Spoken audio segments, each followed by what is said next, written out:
here, and maybe you could let me know when you first see an image.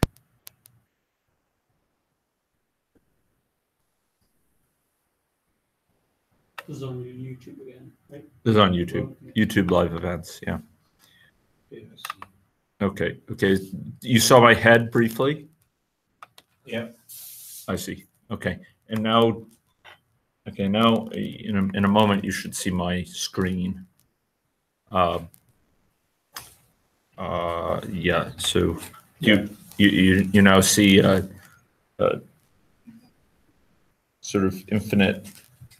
The recursive Google Hangout. The recursive Google. That's exactly right. Well described, Orion. Well described. Okay. And can you hear my utterances through the web? Yeah. It would appear so. Okay. Great. So, ladies and gentlemen, thank you for bearing with the situation yesterday and for bearing with the room issues today. So today we're going to be continuing on an important topic that we started talking about last time, and that has to do with a key element of many functional programming languages, which is the presence of mechanisms to put in place non-strict computations, a subset of which are further called lazy computations. Does anyone remember from the book reading what if we say a computation or a method, to make it more concrete for this example, is non-strict?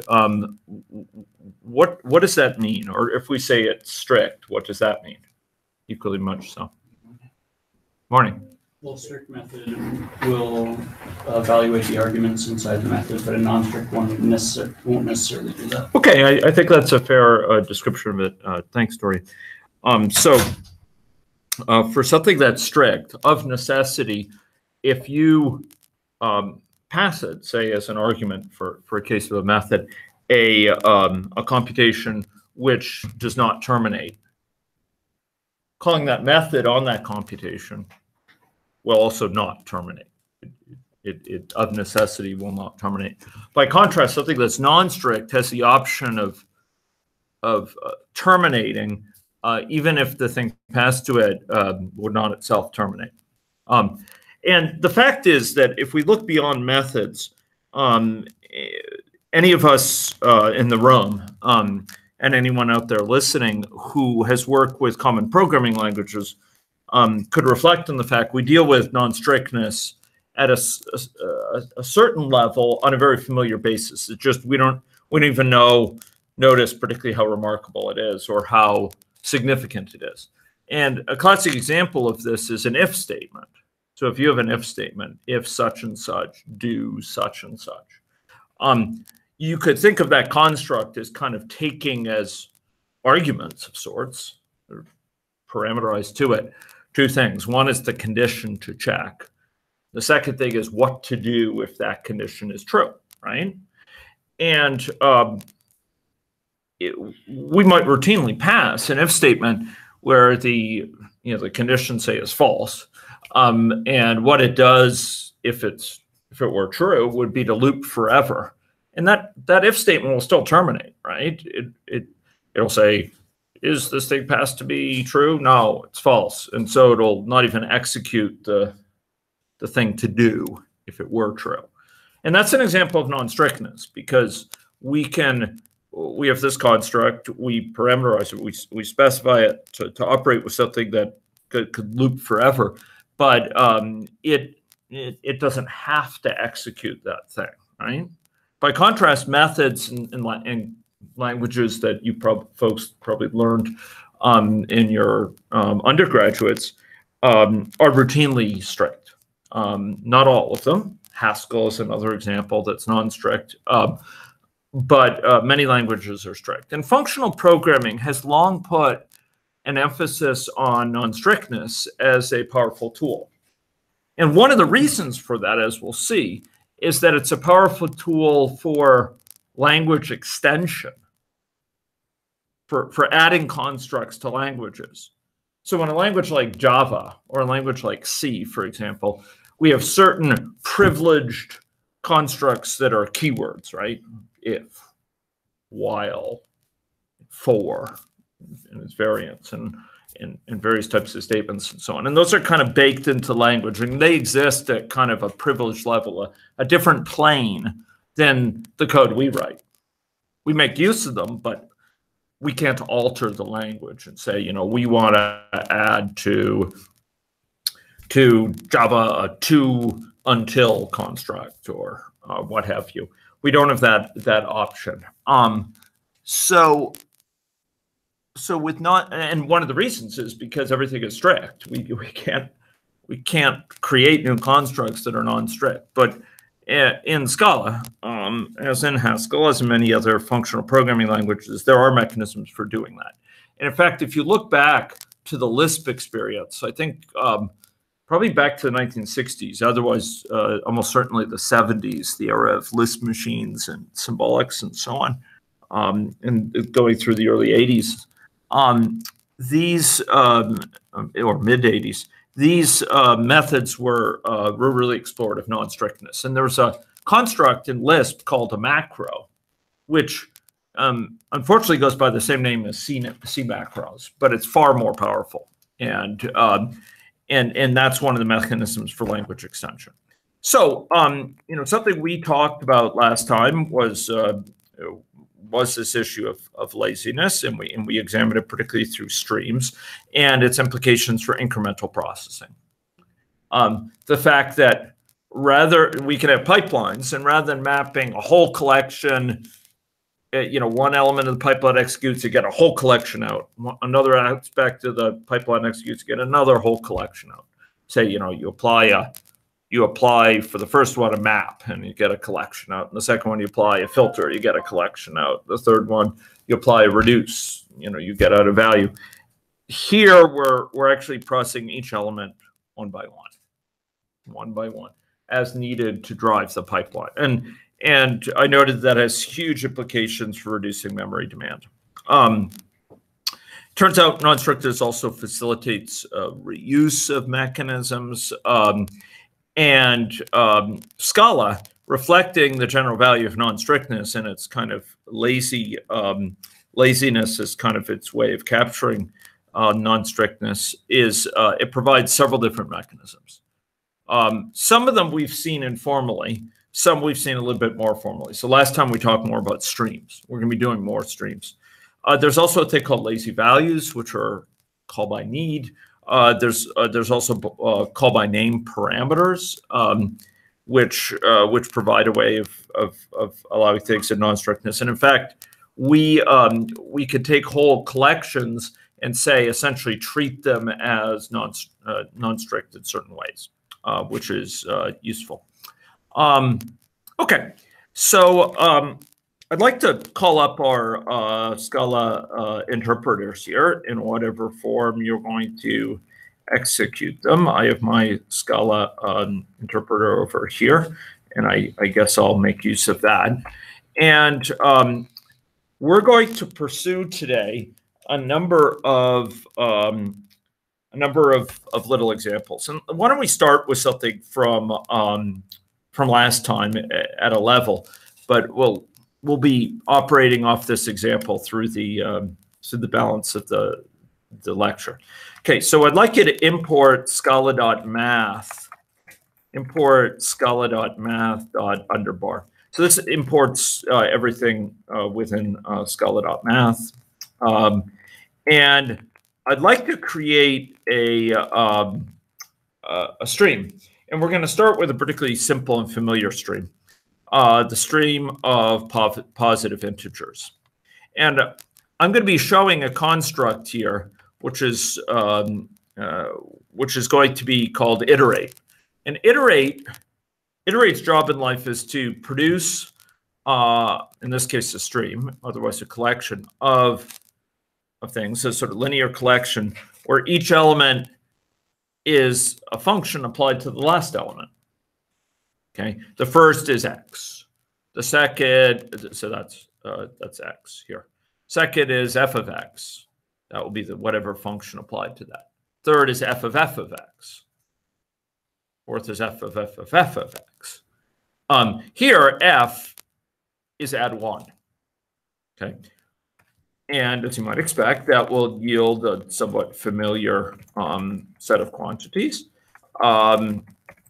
Stream.iterate, each for rate, 0L, that's a long. And here we're going to have something that takes in a long, and I say I. Oh, no, I don't want to display 523. Displays I long, and its job in life is to return I plus 1. Okay. And what do you think the second oops, positive. What do you think the elements are going to be? Anyone want to hazard a guess? Yeah, it's positive integers. That's good. That's good. The name is intention revealing by design. Okay. So positive ints dot take 10. We'll take the first 10 and we will go and display them, and there they are, right? Now if we go to look at it, by the way, we say just positive ints. Look what it's going to show us, because it's computed all the way out to here. Do you see that? And a very important point here, important for memory issues, is these are memoized. These it remembers. It computed them by need, and it remembered them thereafter. Okay? Okay. So this is all well and good. Let's now go and we're going to define a function whose job is to determine if things are squares. So if given a long, it's going to determine if that long is a perfect square. Okay. When I say perfect squares, I mean things like 1, 4, 9, 16, 25, 36, 49, etc. Right? Okay. So it's important that this operate on longs. So I'll say is square, and we'll take in a value that's a long. What did I call it here? I called it n, which is a long. And because it's a function and not merely a method, I have to say this equal sign. It returns a value, in other words, doesn't just do something. And what we're going to do is, there's a little bit of kind of finesse here, but we're going to test if we take its square root and we get the nearest long just less than that, or equal to it, or critically equal to it,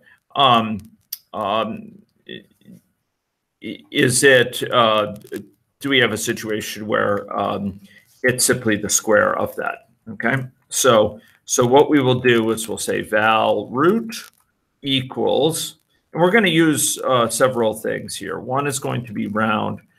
I believe that goes from doubles to longs. The other thing is floor. And then the final thing is square root of n. And now we've got to count our parentheses. Okay. Don't need parentheses while you can. Okay, here we go. And then we're going to test if that thing is equal to n. Okay. So let's check it out. Right? Is square 2 false? Is square 4 happy? 16 happy? 17 false? 15. Okay. But we could test it better than that. Okay, so now what we're going to do is we're going to go back to the stream we created, positive ints, and we will create a new string, val perfect squares, right? And how would we get the set of perfect squares out of the stream we already have? Yeah, good. Okay, all right. We all have to say positive. Now you could argue it's positive longs and it's ints in a conceptual sense. Okay, dot filter what? a square of that thing, right? Okay, happy. Okay. Okay, here's our perfect squares. Perfect squares dot take first 5 perfect squares.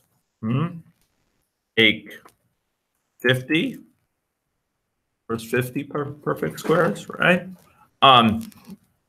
However we want, many we want, it could give it to us. Now, if we were to go look at the perfect square stream, it will still have only evaluated the first so many elements of the positive ends, and will only have evaluated the first so many elements of positive ends, because it didn't have to scan forward, for hundreds of thousands to find these squares. It evaluated however many it needed to deliver on this request, right? It's a very, very important point. Now, along those lines, I'd like to talk with you about something that the book spoke about, which is a very powerful mechanism when dealing with streams. We said last time that streams kind of pack up a computation. At some level, they're distinguished in several regards. One way that's fruitful to think about them is separating the specification of a computation from its actual computation. And yeah, that's kind of interesting. So the computation may be infinitely long, but that's distinct from the issue of how far have you actually evaluated it, which is very flexible. But I think there's other situations where, well, we'll see that as well. I think a more interesting point of view is actually to emphasize that they also provide us a way of kind of creating a construct which knows how to do its job. It wraps up everything it needs to do to produce a computation for us. It remembers the recipe by which it needs to make more, to deliver more of the computation. And on an on-demand basis, it will deliver that. Okay, it will deliver that. And we see that here. There's this positive ends, but it's not going to do that computation anymore that's needed for us to compute this. And there's a mechanism that the book introduced called co-recursion of producing streams in a, not surprisingly, recursive way. And this involves sort of an interaction between a stream on the one hand and a function on the other, which produces that stream, and where the function critically maintains state in the calls to it. So what we're going to put into place here is an old favorite. It's an old favorite of the mathematical world, but it's an old favorite of the natural world as well, because it's linked to so many interesting natural phenomena, including things in the botany realm and things related to human endeavors like architecture. So Fibonacci. Who remembers what the Fibonacci sequences are? Anyone? Yeah, good. So what is it that distinguishes a Fibonacci sequence? So we could list them 1, 1, 2, 3, 5. But what's the recipe? The sum of the previous numbers. Yeah, the sum of the previous two. Okay, so let's, ladies and gentlemen, let's create a function to generate a Fibonacci stream. Okay, here we go. This is going to take in 2 arguments, A and B. And this is going to return a stream of longs, okay? And reflect the effect. It's a function. I'm going to do this. So we want this to return Fibonacci numbers. Now I'm going to tell you A and B are kind of the state that it's building up, so it knows where it is in the computation sequence. And I'll give you a hint here that the first thing we're going to add is we're going to include A. What is this? Sorry. What is this this construct here? Does anyone remember? This is where I have to give a pause. What is this thing that I've highlighted here? Append. Append for what? For streams. Sorry? Yeah. So, well, yeah. So this is saying basically stream from this equals A, and then an append in a stream context. It's stuck at the beginning of a stream. And what's the next thing that needs to occur here? I'll give you a hint. It involves recursion.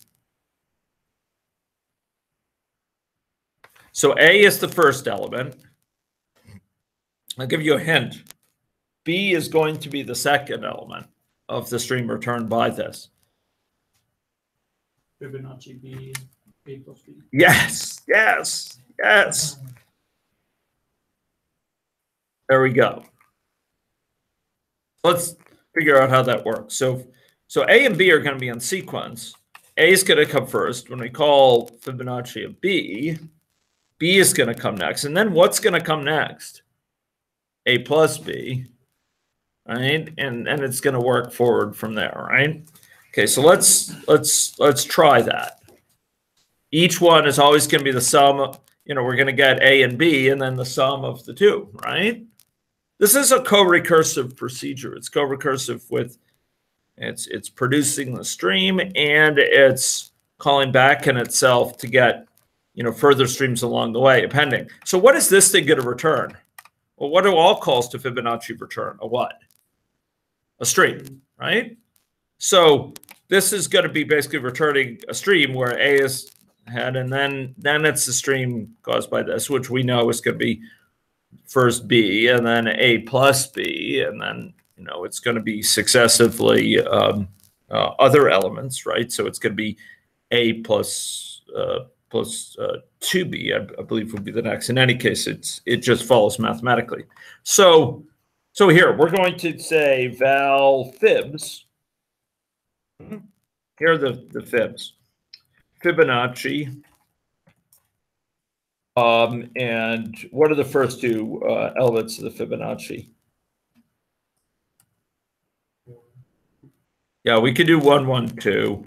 I mean, people could sometimes also put 0 in there, but yeah, we'll do 1, 1. Okay. Here we go. And we are going to put in place now a quick look at this. So we'll take the first 10 Fibonacci's, right? Here we go. Fibonacci's force. Boom. There they are.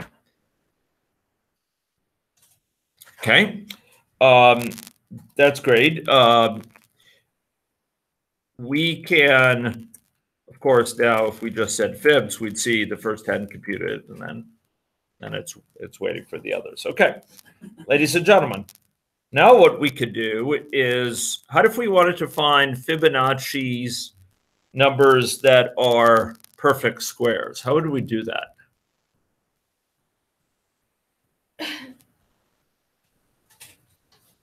How did we do it earlier? Sorry? Filter. Okay. So here we'll say val square fibs, right, equals fibs dot filter. And how do we have to filter? Remember, filter takes a function. So yeah, is square of this guy, right? Whatever the argument is. Yeah. We could specify out the argument. X maps to x square is square of x. But okay, so now let's go look at the square fibs, right? Square fibs, be careful here. Be careful. Trust me, be careful. I'm going to take the first two. Don't do this at home, okay? Yeah. Maybe they're computing for a while. Yeah. First three that are perfect squares. 144. I do not do 4. Okay. unless you have a whip-fast computer. And even then, I can't promise convergence. Okay, poor Dorian has been stuck now. Okay, okay. Suppose we want to have fibs that are. So these are the first three square fibs. How if we wanted to have all? How if we have a further note that we can get square fibs, Val. Square fibs. Well, actually, sorry. Fibs dot just to sort of complete the thought. Fibs that are between 100 and so n greater than or equal to 100 and n less than 150 or something like that, right? We actually have to be very careful. I have a theory about what was going on before.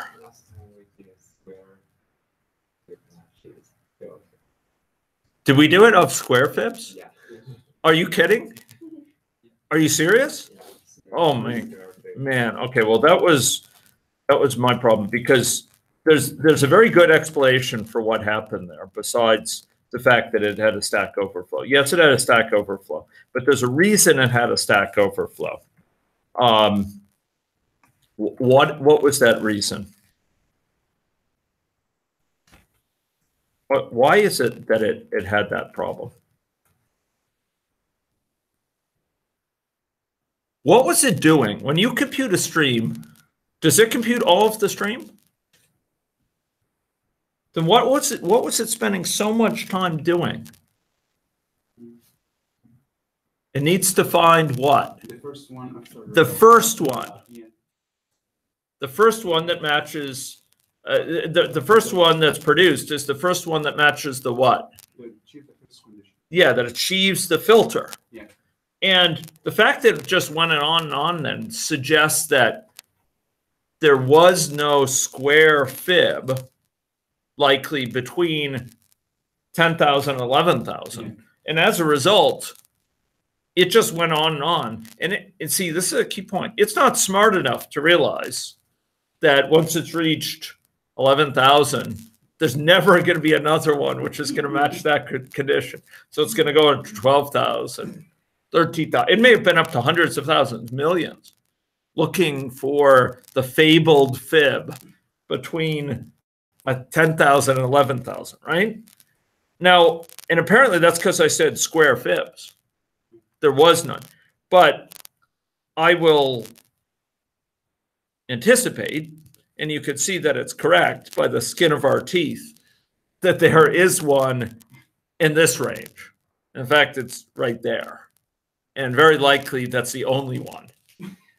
So I'm not going to say big fibs in range dot take two force, because bad things will happen, because it will go on and on and on and on. In any case, here we see that we can on demand request additional elements, but also you see this element of co-recursion. So Fibonacci, this call keeps track of its state. Its current state is what are sort of the next two elements in it. And based on that, it's producing a stream by calling itself recursively and passing itself the updated state. We will see an example of this very similarly that's very beautiful for differential equations, where you produce the next integral, the next little bit of the differential equation solution by passing it the value of the state variables. Now, it could produce, okay, where do they go to next? And where do they go to next? And where do they go to next? You can get a stream out of that, okay? And we won't go into the whole issue of converting these things to tail recursive, but it could be quite enabling here. So streams are powerful, but streams are also things that have to be used with respect in terms of they're not, just magical. They allow you to compute anything in a flexible way without worrying about termination. In fact, there are real termination issues. And a particular thing that you find for a lot of teaching examples is the fact that it doesn't know that this is an ascending sequence is a barrier, because it doesn't know to stop looking, in many cases. Okay, but let's, our focus today is not just on streams and co-recursion. It's more general than that. So I'd like to remember back to a few things here. One is, do you remember back very early in the class, we created, for example, a vector of length 100 with random elements. How did we do that? We used currying. So what did I do here? I wanted to create a vector of 100 elements of random values. What would I need to do? Yeah, we need to fill. So let's first import scala.util.random, right? Here. Okay. Yeah, we'll do the fill here. Okay. So vector vector.fill of 100, and then we'll say next double, right? Remember this? And then we got a vector fill, right? Or we could say next string, right? Next string. Oh, oops. Sorry. Mumble. Next string of. There we are. Ladies and gentlemen, we could use a similar construct here with streams by just saying stream dot continually and say next double. Okay. And here, this is going to give us a stream, however long we need to use it, of numbers pseudo-randomly distributed between 0 and 1. Okay? So we could say, take the first 10. Yeah. Why do you just keep saying pending even though closed Chrome?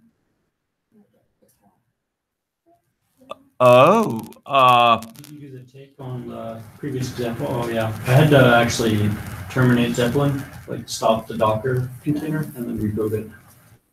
Yeah. Yeah. Thank you. Thank you.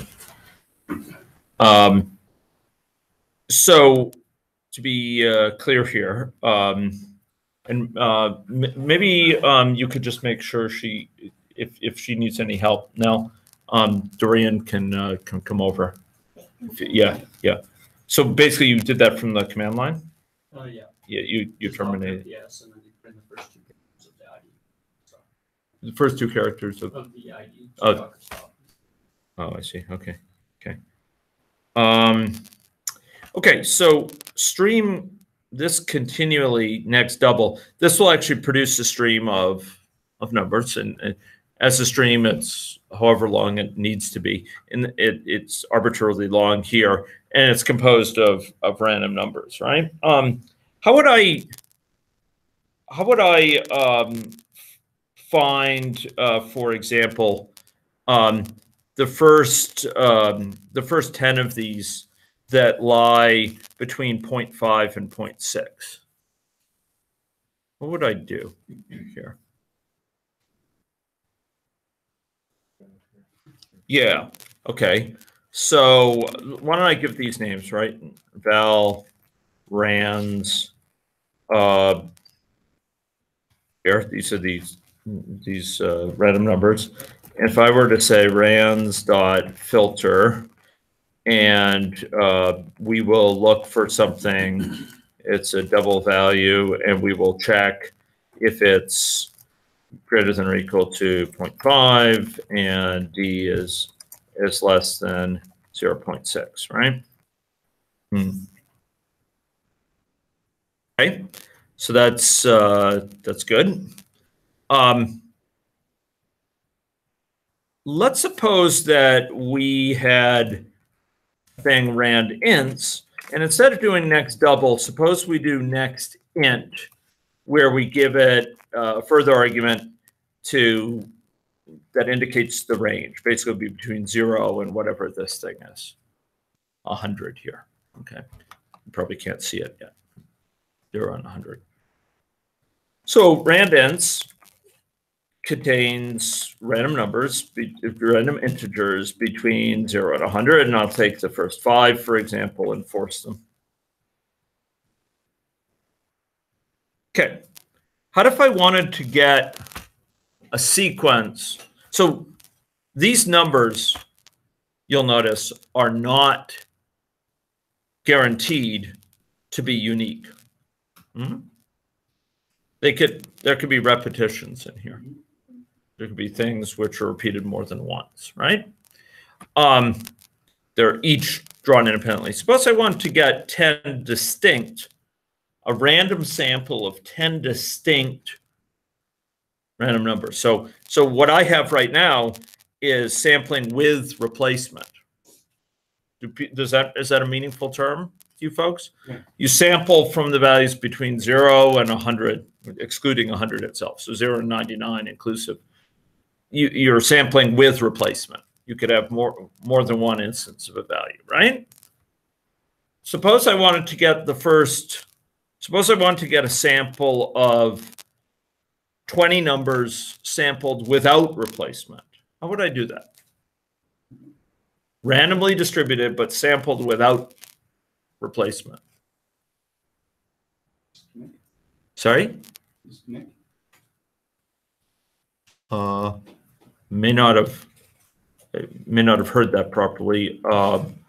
So rand ends.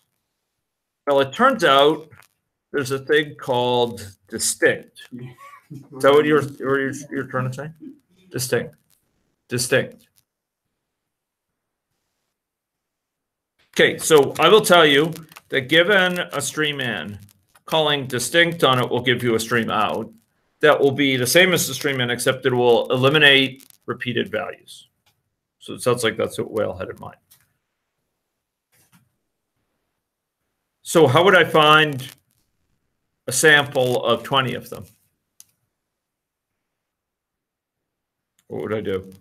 Take 20 and force. Yeah, take 20 and force. Right? So here's a sample of ints between 0 and 100 sampled without replacement. Right? There's no one of these that repeats. Previously, if we had taken them, we would get cases where it was repeated for sure, right? So if we had taken enough, and perhaps even in the first 20, we might have seen some that were repeated more than once, right? How would we have found if something was repeated here? Just going back to remember our higher order operations, what would we do? What could we do to find out if any of these are repeated? Group by identity. Yeah, group by, and then you could group by the identity, right? Oops. Okay, yeah. Okay, so X, and I think it doesn't know the type, so I'll give it a type, and I'll just say. And then what would I need to do? Dot map values and map the value onto the size of it, right? Because it's a collection, right? So so it's a set, or it's actually a stream. And I'll do stream dot size, right? Something like that. Yeah. So here we don't happen to have any ones, but if we were to repeat it, we'd probably get a repeated value in here at some point. Yeah. So the point is, this is actually sampling it by replacement. And if you think about what that computation would look like comparatively, how to sample the 20 values with no repeats, it would actually be a lot less pretty. How would you do that? Well, you could build up a data structure where you keep track what the values you already have and just scan to make sure the new value isn't part of that. it would get kind of awkward, and you could have a set, and add them into the set until the set meets a certain size. That might not be so bad, but this provides a very brief way to get, it's recommended by clarity and brevity to get 20 values sampled without replacement from the integers. However many it needs, it will do. If I were to take 100 distinct values here, what would I get? 1, 0 to 9, Yeah, it would be a random permutation, right? Be a random permutation of 0 to 90 of 0 to 99 inclusive. Yeah.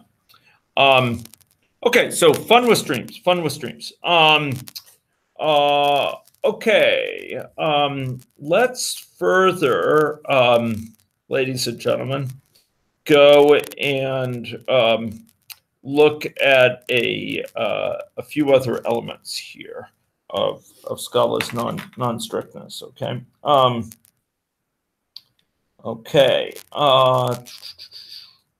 So one thing I would like to look at is actually the use of call by name and call by value. Okay. And distinguishing them. Okay, so I'd like to put in place a mechanism here to examine this issue of call by name with greater clarity. So I'm going to define, and in this whole use in extending a language, I'm going to define in our own little mechanisms here, mechanisms to capture if-else functionality. Okay, so we're going to have a consequent, which is going to be a predicate. It's going to be true or false, and based on that, we'll use one value or use another value. It'll be an if-else expression. Okay, we'll return one value if it's true, otherwise return the other value. Okay. Okay, so I'm going to define def my if else strict, and it'll take a predicate Boolean. I'll take a consequent int. It'll take an alternate value, and it's going to return an int. And I'm going to say if predicate, then we'll return consequent, else we'll return the alternate. Okay, here we go. That's going to be the definition of the function. Okay. So yeah, I don't need that. Okay. Okay, so this is obviously a little toy example, but we are sort of extending the language in this way, trying to implement on our own sort of an if-else thing. Now, what's the problem with this construct? I could say my if-else strict, and I can say, here, true, and I can have 1 or 2. What will this return? What will it return? Will return 1. How if I say false? Yeah. Oh, you don't see it yet? Oh, man. Okay. Okay, tell me when you see it. You can see it now? Okay. Okay, thank you for letting me know. Okay, so this seems to work. Is this as powerful as the if-else construct built into Scala? Right, as it is now? No, why? What's the problem here? Yeah, so if I were to say, okay, you still can't see it.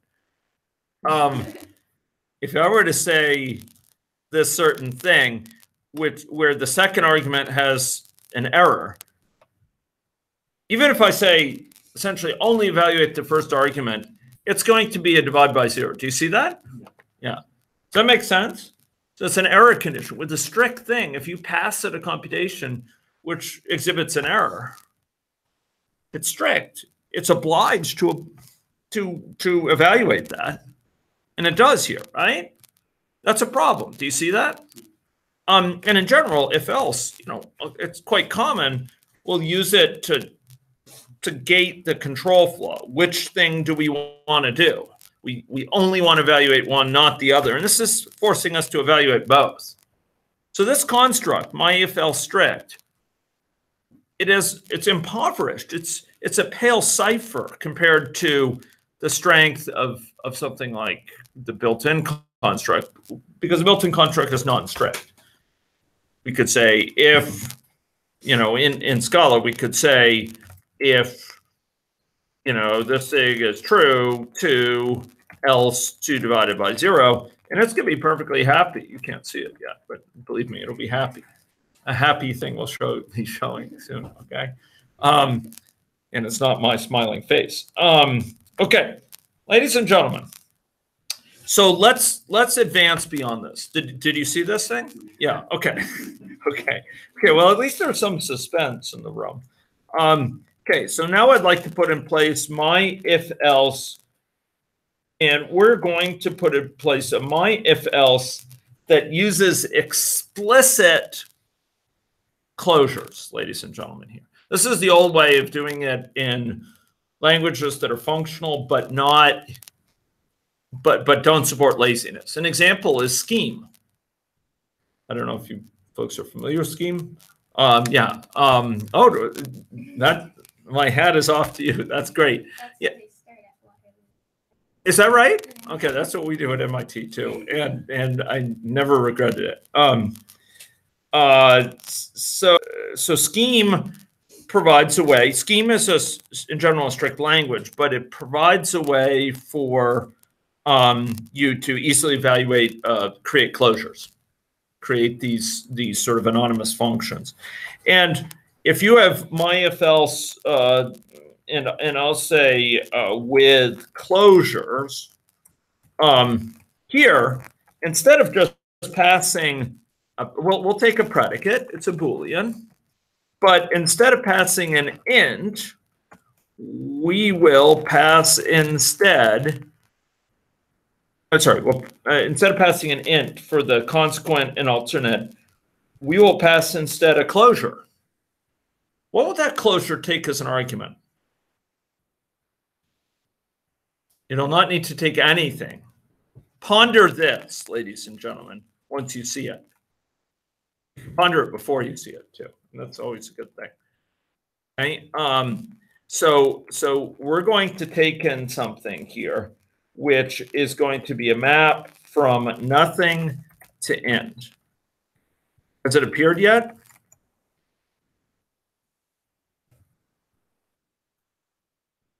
Okay. So my if else with closures. How is this going to be defined? Can anyone tell me? How is it going to be defined? What am I going to, it's going to return an int. And what int will it return? Anyone tell me? I'll start typing it. If pred. If else. Okay. You'll need the parentheses. Good. Good. So I can't just say consequent. Why can't I just say consequent without the parentheses? If I Function? yes, a function. So I have to call it, right? Else alternate. Oops. Mumble. Okay, so what did I not do? Okay. If this, then that. Okay. Mumble. Okay, so I'm missing some. I forgot that. At the Def. beginning. Oh, I forgot the def. Oh my gosh. Thank you. Thank you. Thank you. Thank you. It's too bad I can't like use the 2 seconds or 5 seconds to go correct it. Say like, ignore the last 5 seconds. Boom. Okay. Okay. Thank you. Thank you. Okay. Like hold the presses. If we have the screen, you can do that. Sorry. Hold the presses. Pause it. Okay. Flush the cache. Okay. Okay. So, ladies and gentlemen, do you see what I'm doing here? Now, what I'm doing is I'm actually not passing a number in as the consequent or alternate. What am I passing in? I'm passing in a promise for how to compute a number, right? So watch this. Instead of calling with my else if strict, I called it with like true 1, 2 divided by 0. Here, what could I call it with that would be comparable to that? Call it with true. But would I just pass it 1 as the consequent? I would pass it a speak the word that lifts my heart. A closure, ladies and gentlemen. A closure. Closures, I tell you. Okay, so this is what I pass in. I don't pass in a number. I pass in a function that says, if you need to be computed, this is how you do it. Does it need anything to do its job? No, so it takes nothing as an argument. And then it does its job. It returns, in this case, values, right? But who knows? I mean, it could call a function, whatever. The point is it isn't evaluated unless it needs to be. Do you see that? Because it's a closure. And here it works great. I don't know, but you haven't seen it yet, so you can't celebrate yet. But it works great, ladies and gentlemen. Even if I pass it something non-strict, I could pass it something that never terminates here. I could try to compute the first fib between 10,000 and 11,000, and it'll be a happy camper. Okay. Do you see what I've done? Now I passed it a computation that promises how to. It's a recipe. I passed it a recipe, and it actually doesn't prepare the recipe unless it needs to. Right? You got that? Okay. Now, that's all good. That's great, but it's kind of wordy, and it's kind of it's verbose. It's unnecessarily kind of complex. We have to kind of do this very routine wrapping and unwrapping of things in closures. Okay, so the way Scala supports a more general mechanism for this with syntactic sugar is it actually has this call by name construct. So now let's do my if else with call by name. You see that?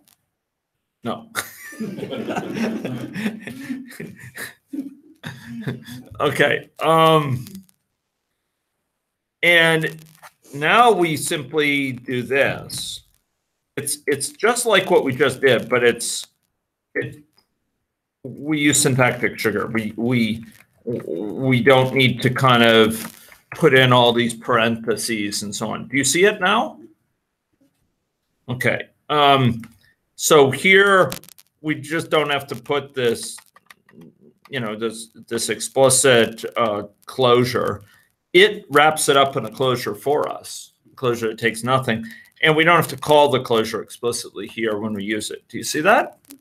Okay, now if I do my if else with call by name, now I don't have to do this at all.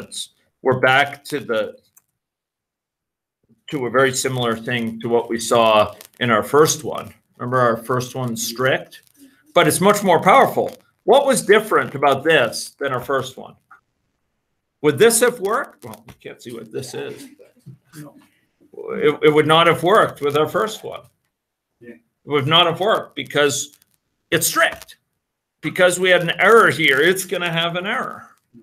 If we had something that non-terminated passed in, it's going to not terminate because it's strict. This is not strict because we have call by name. So what it's taking here is a recipe. And it's doing something completely similar to what we said with my if else with closures, but it's doing it in a way that has greater syntactic finesse. Okay. To make this point, further clear yet, maybe what I'll do is do the following.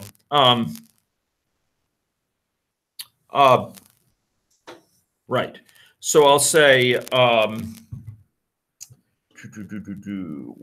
we'll do maybe I'll come back to that point. I want to complete the thought now. So we did my if else. Now what I'm going to do is I'm going to put in place a do while construct, okay? So a do while construct is going to take a condition, which is not just a value like true. It's going to actually take a recipe for how to compute whether or not it's true. And then we're going to take a recipe for what to do as long as it is true. Okay, so we're going to define def do while.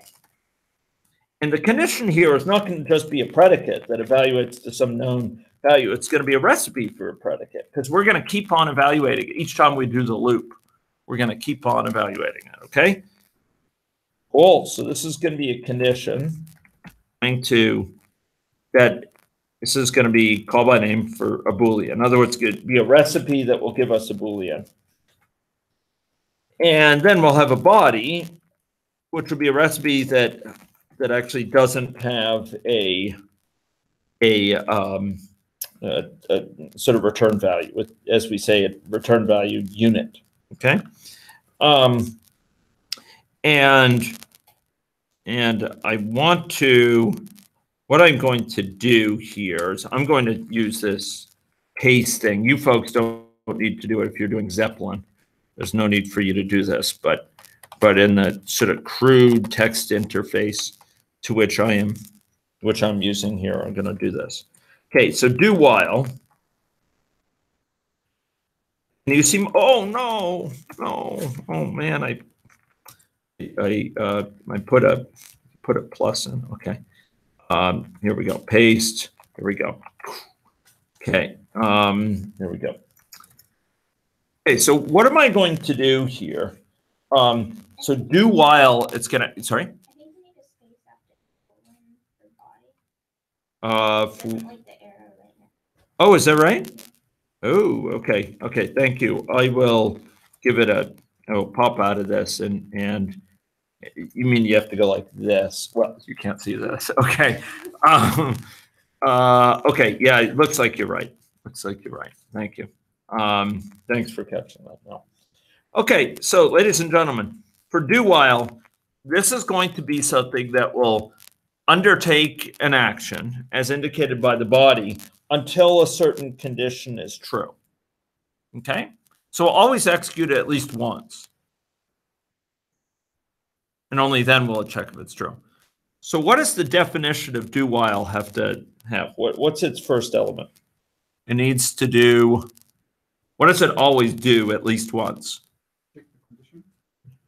The conditions can be checked at the end of the body. So we're going to do body. This will be executing the body.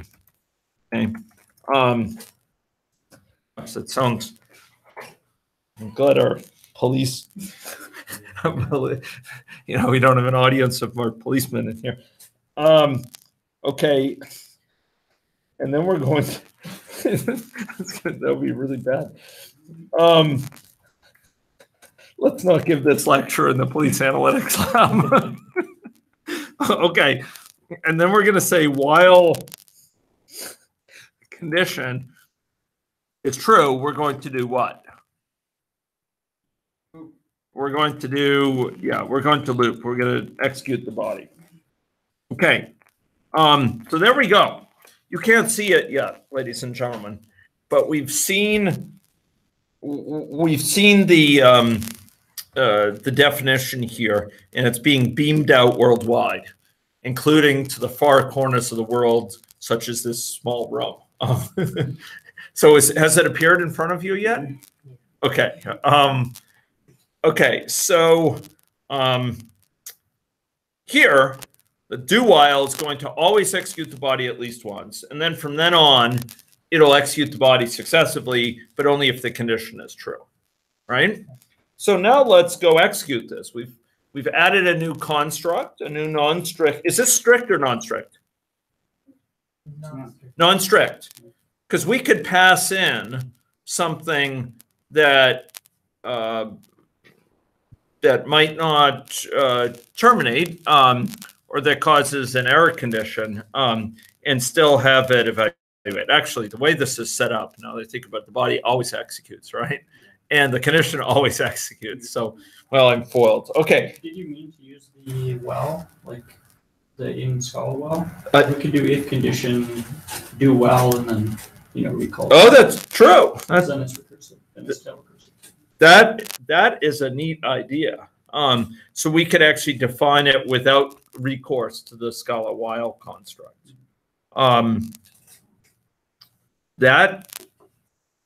That is really interesting. Okay, let's execute this example. We'll come back to that, I think. Okay, so let's do a do while. We're going to do while n is less than 10. And I'm going to actually create a variable called n here. N equals 1. This would be a variable. We'll do while n is less than 10. And if it is, we will print n, and we'll then increment n by 1. Okay. You folks probably can't see this yet, can you? Okay. And similarly, I'll change it to 100. Tell me when you can see my do while use. Okay. It exhibits, and I'm actually modifying it, so we'll put a new line after it. Okay. So, okay, and oh yes, of course. So we'll set n back to 1, and there we go. Okay. So I put a new line there. Did you see that as well? Okay. Okay. That's reached you. Now with the new line, it prints out nicely. Do you see that? Do you see that? And now let's put the idea that Dorian put forward. So we will put in place, we'll do paste here. Oh. 8. Okay. Here we go. And oh no, this is the problem pointed out by Nell. Okay, let me pop out of that. Okay. And then we'll do while, and then we'll do if condition. If condition is true, then we can simply do while, right? Do while condition and body. Okay, and body. Yeah. Okay, and there we go. And now this is a self-contained sort of do while that's recursively defined, and I'll sort of reset the value of n to be 1 and execute my do while construct. Do you see that? Mm-hmm. So here we've extended the language with a construct that doesn't exist in Scala, that's non-strict. It's a construct that can exist in a way comparable to sort of if else. It's very flexible in use. And we've defined it actually recursively. Not using a while construct, thanks to Dorian's good suggestion. Okay. Okay. So that was a little bit for elements of the language. Okay. Now what I'd like to do is introduce couple more things. So in lazy context, we distinguish between call by name, which is, it turns out it's used it's recomputed each time it's used on the one hand, with call by need, which is computed once, a single time, and then it's memoized, it's cached, it's sort of, the value is retained. Call by name, we know it's evaluated separately each time. For example, for this last example with do while. Why do I say that it was evaluated on an each time basis here? How do we know that based on how the do while worked? Well, clearly it evaluated the body each time successively. Otherwise, it would never have gotten up to the value 10, right? Would have computed it once, and that would have been it. Let's go by contrast, look at lazy value. So I'm going to create a lazy value. And this lazy value is going to not be computed unless it's needed, just like any value. Any lazy value, whether it's called by name or with this lazy value, it's only going to be computed when needed. The question is, once it's computed once, does it remember the results and just save it and use that every time it's needed again, or does it recompute it? So I'm going to create a lazy val, and I'm going to do this in a way that will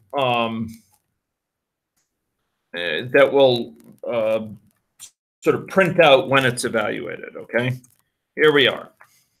Lazy val a equals, and I create actually a little block here which prints out something and gives back a value. Do you see that? Okay, so that's my lazy value.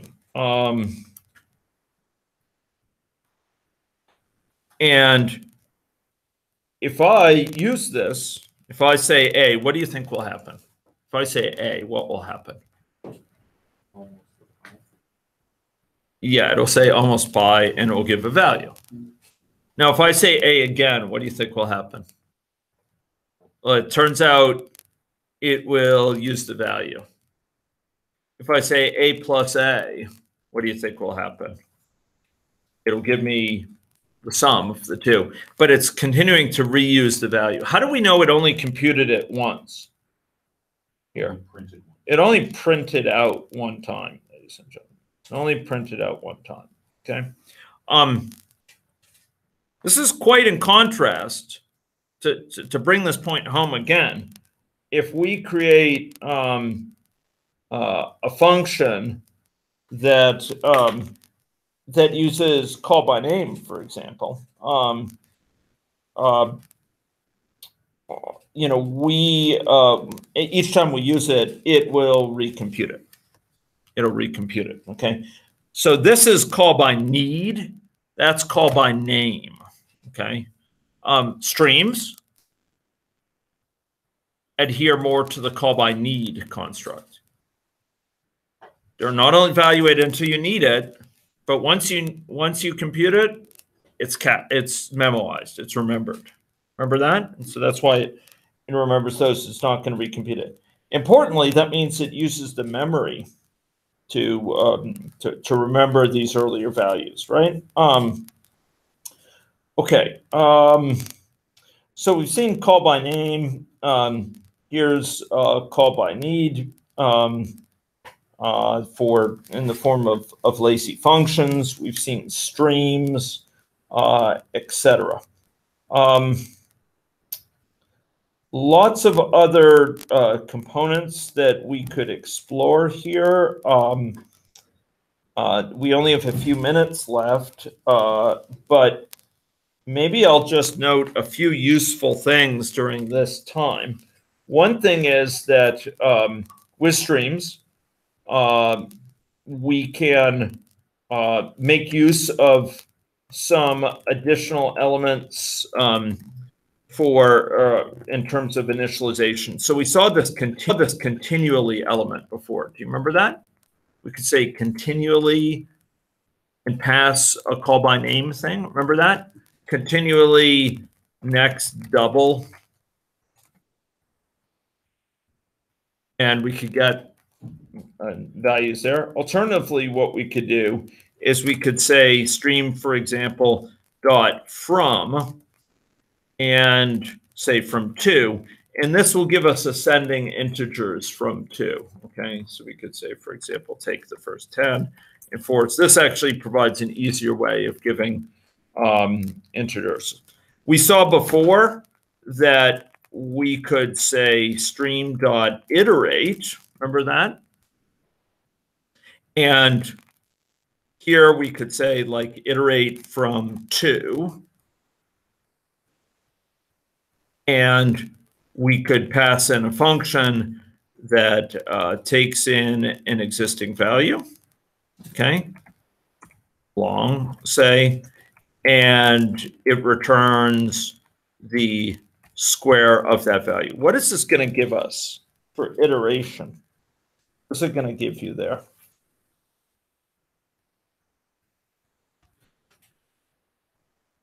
Anyone?